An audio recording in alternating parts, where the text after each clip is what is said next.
अरे नाचे तू आइल बाडू हमारा हो गाँव कमर हिलावा कर निछाओ। नाचे तू आइल बाडू हमारा हो गाँव कमर हिलावा कर निछाओ। अरे कोनो के जन कर सही हो पूरा पैसा तू लेके भोले जई हो बरियतिया लाला हंगा उठई हो पूरा पैसा तू लेके भोले जई हो बरियतिया लाला हंगा उठई हो।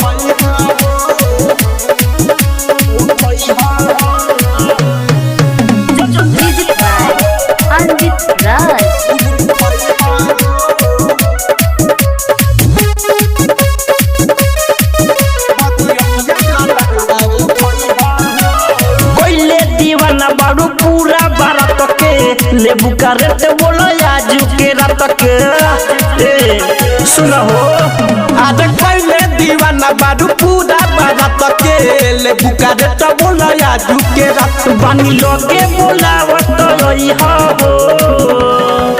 पूरा पैसा तू लेके भल जई हो बरियतिया लाला हंगा उठई हो पूरा पैसा तू लेके भल जई हो सरियतिया लाला हंगा उठई हो।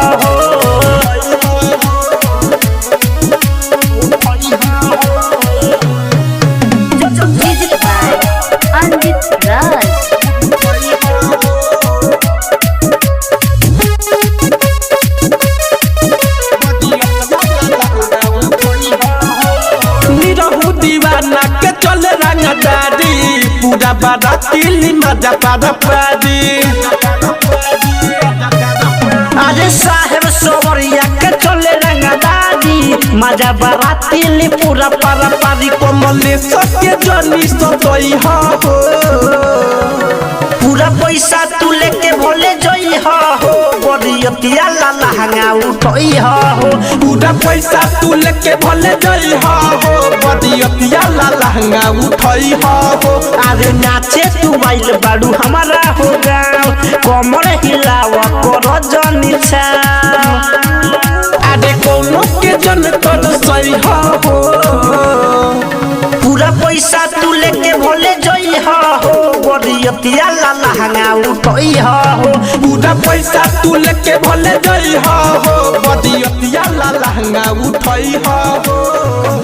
रिकॉर्डिंग स्टूडियो कैथोलिया चौक।